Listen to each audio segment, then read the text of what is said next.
Hey guys, hello and welcome to the last day, the last episode of the Portugal travel explorations. I have about 8 or 9 hours before I have to be at the airport to board my flight, and I'll be off to new adventures thereafter. But yeah, so the plan for today is to explore some of the areas of Porto that I missed, and then not planning to go out of Porto just to be on the safe side in case if the trains get delayed or something, because even last night the train was delayed by 1 something hour and then there was a bit of a rush. And yeah, I'll pack up and check out, so let's get packing.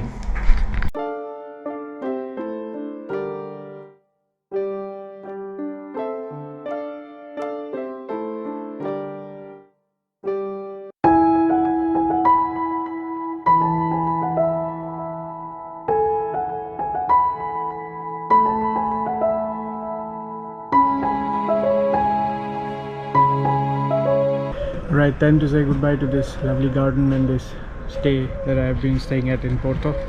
The idea would be to head to the tower that I saw in the Baixa side that I left for later, and along the way grab some breakfast somewhere, this time different bakery, not the one that I've been heading to.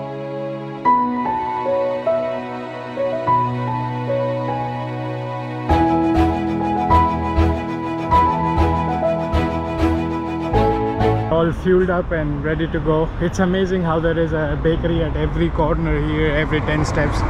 It was just a random find. I just walked into one. The food was good. The white chocolate thing was really heavy. It was like a puff pastry with layers of custard and white chocolate. But anyways, I guess I'm gonna be full for a while.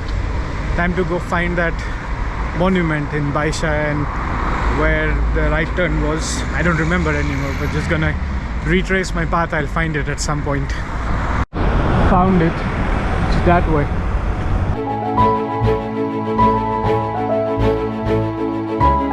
In the houses here, I noticed there are these kind of like shutters, which I think is for the extreme sunlight. So they just, instead of blinds, they use these, and then at nights they might open, I suppose. There it is, the building that I was looking for. I don't know what that is, but we'll know soon. I think it's the Lapa Church. Really amazing entrance. Let's try to go see the campus from the inside.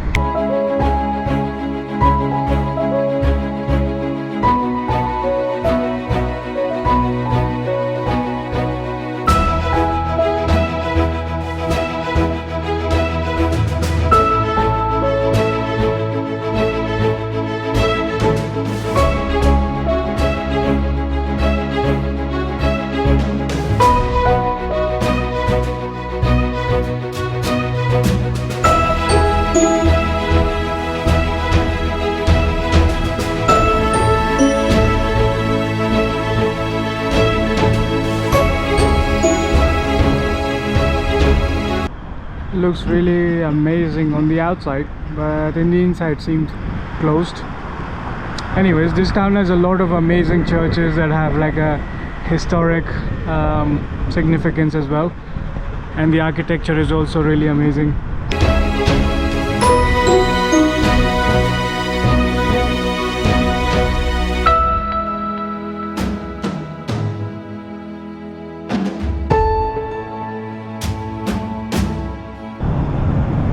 This is a very big Buyao's farmers market, but it's temporarily closed for renovation. So they have temporarily moved it inside a shopping mall. So let's go check that out.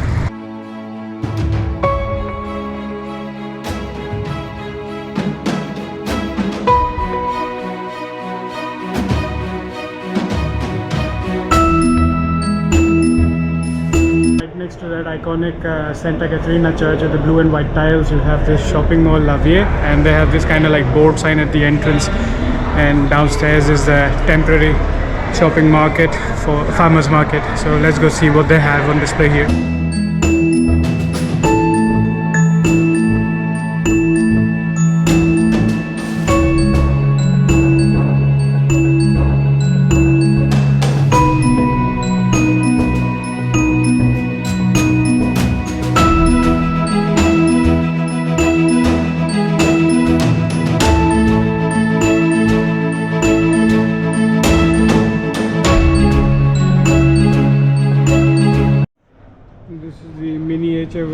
of the original market. Look at how big this is. So it's quite big. Although they have accommodated most of the shops here in the temporary market, but I think the main appeal of this kind of a market is in an actual building like that, which I don't know when it's going to finish, but I hear the renovation has been going on for quite a while, so I guess it's going to be a grand opening whenever that is. But anyways, it's a cool experience. I somehow love visiting farmers market and see what they have on display.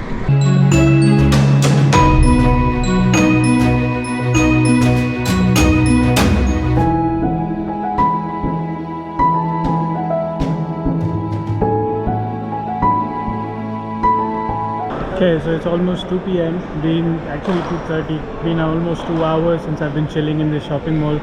Just looking around the Decathlon, walking around, and had a fruit salad from the farmers market.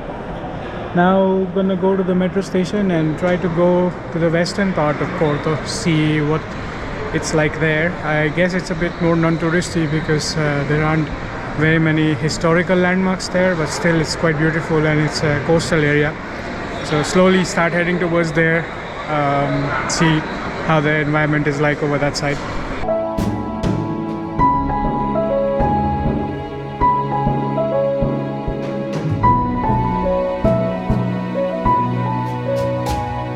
Found another shopping mall. It's called Via Caterina. It was just across the street. So while I was headed to the metro station, saw this, looked interesting, and it's quite big. So just walking around a little bit, killing some more time before heading to the metro station.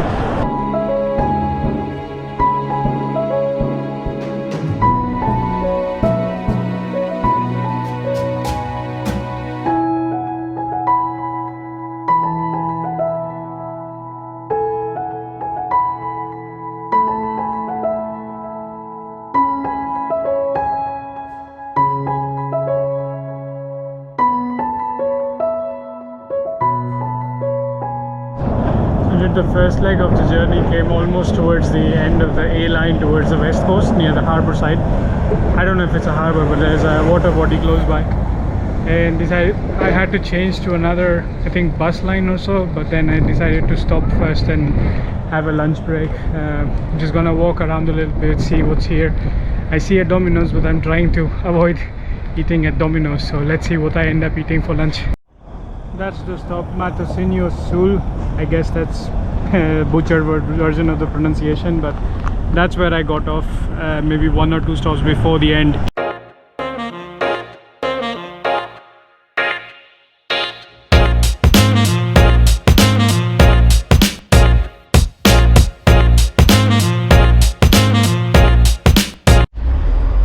Looks like I'm gonna have to eat at the Dominos eventually.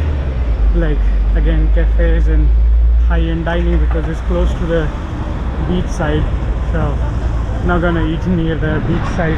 They're always high-end prices, and walked around, only saw a bit of McDonald's and a few other snacking places, so I guess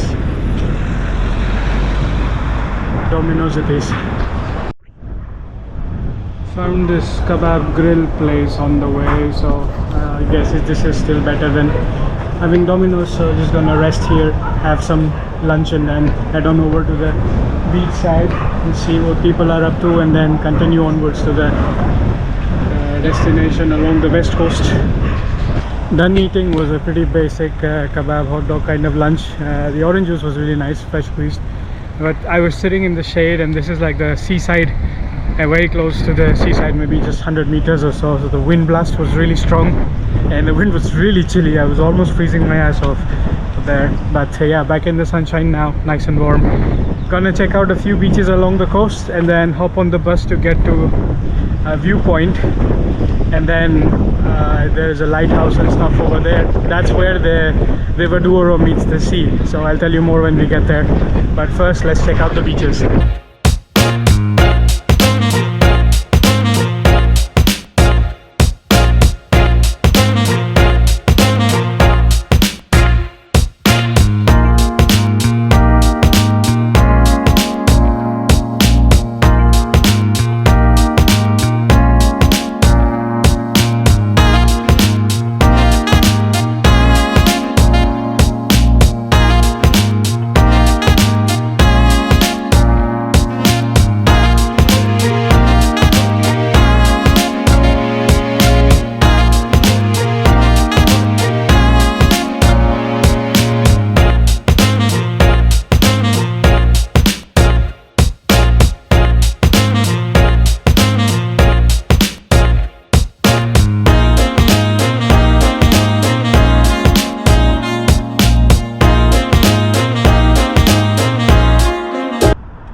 cool experience. The beach is like full sandy beach and there is crazy windstorm.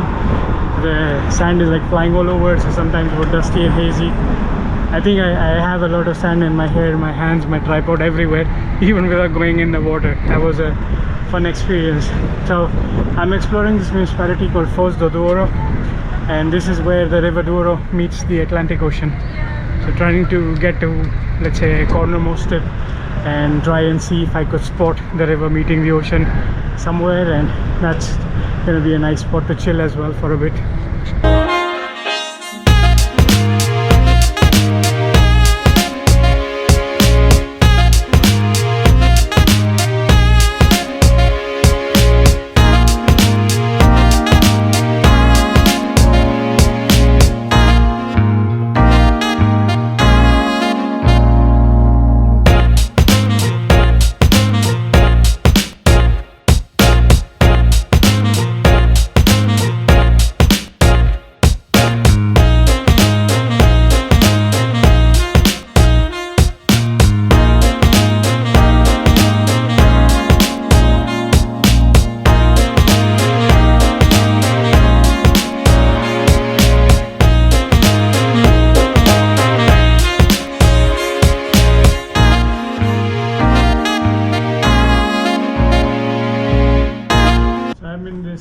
Tiny fortress, the roof of that, it's 50 cents to enter, Castelo do Cuyo.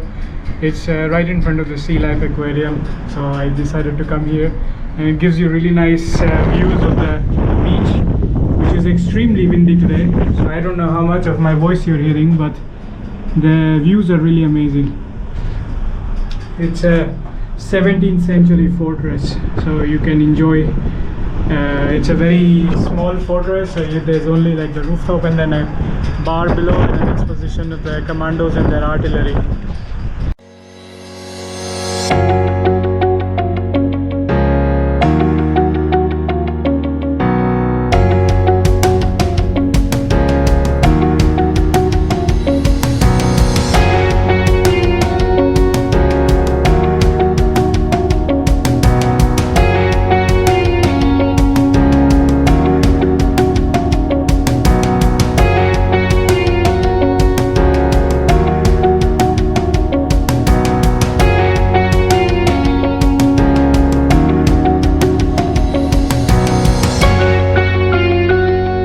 I decided to come inside the Life Aquarium.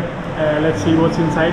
The ticket price, the lighting here is terrible. The ticket price was $15.50, but with the Porto card you get it for 10 something, 10.80 or something, I think. So let's see what all sea life they have around.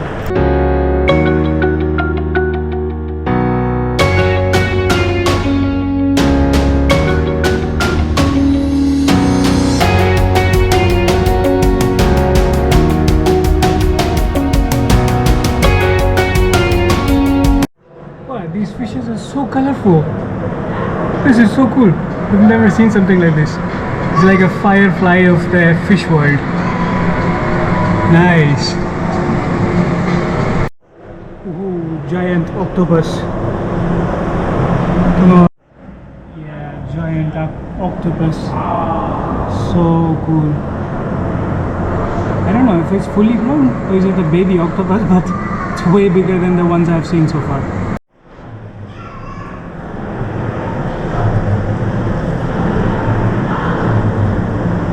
Yeah, it does feel like rubber.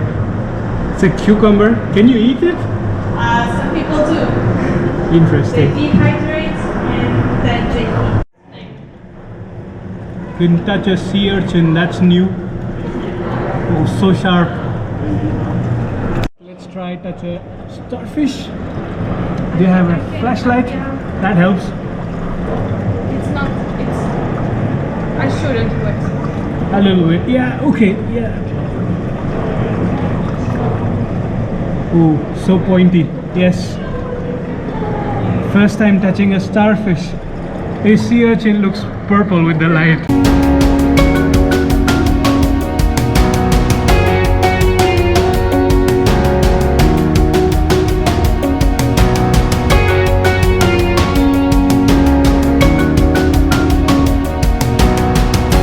That was such a cool experience. experience. That girl was explaining there are 3 creatures that you're allowed to touch here. One was first one was a sea cucumber that was texture of a rubber. Then there was the sea urchin, the purplish spiky thing, and they say like soft touch is okay, but it's when the spike breaks and it has poison, which is what makes it dangerous. So soft touch is like touching a porcupine to some extent.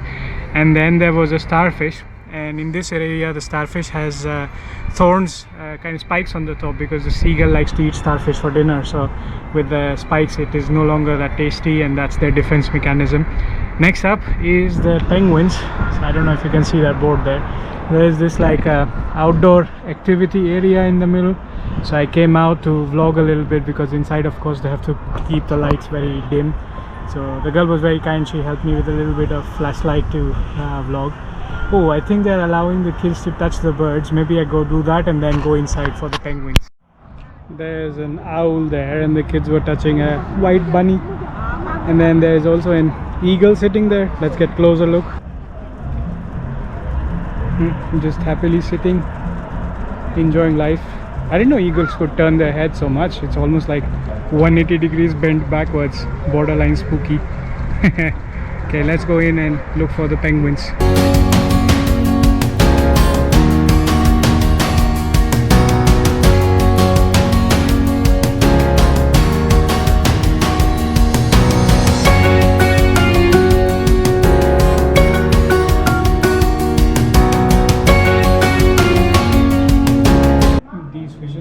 Razor fishes. They actually look like a razor.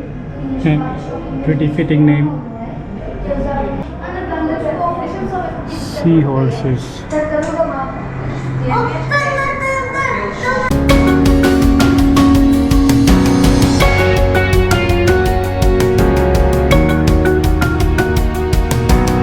are 2 more back there, even bigger ones.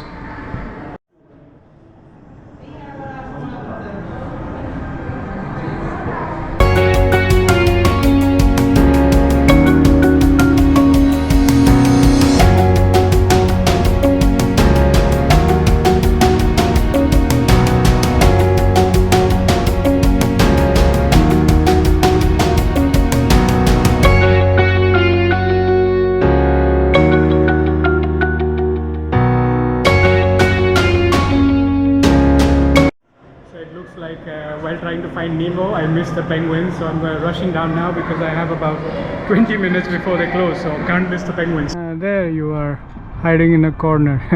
I was there on the bench on the other side but didn't see them, probably because of the heat they're hiding. But there they are, just chilling in the corner. Maybe this view is slightly better. I see 2 on the outside, 2 on the inside, just chilling. Nothing special happening, and I don't see any swimming in the water. Looks like it's their day off.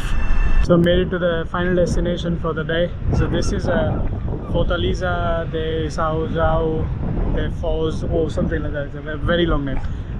So this fort is of course closed now. It's 7 p.m. so it's not going to be open. But in front, at the end of this walkway, there is this lighthouse there. So the plan is to go chill there. I cannot stay here for the sunset because I have to head on over to the airport. It takes about 1.5 hours to get there as well. But yeah, let's enjoy the views for a bit. I still have time. It's just 7 p.m. now, so before I have to head back. So let's enjoy the final destination.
travel series, and with this I would like to end this vlog as well as the series. And I'm headed out on the way to the airport in a couple of minutes. I'm just gonna chill and enjoy the sound of the waves and then start heading over to the airport. And with that, I'll see you next time with another adventure. I already know where I'm headed, but I'll keep it a surprise for you, so you'll get to know it when the next vlog goes live after this one. And that's going to be a really big adventure as well. I've been waiting for it for quite some time, so stay tuned, subscribe, like, share, keep supporting. This is the Rustic Wanderer signing off. Take care.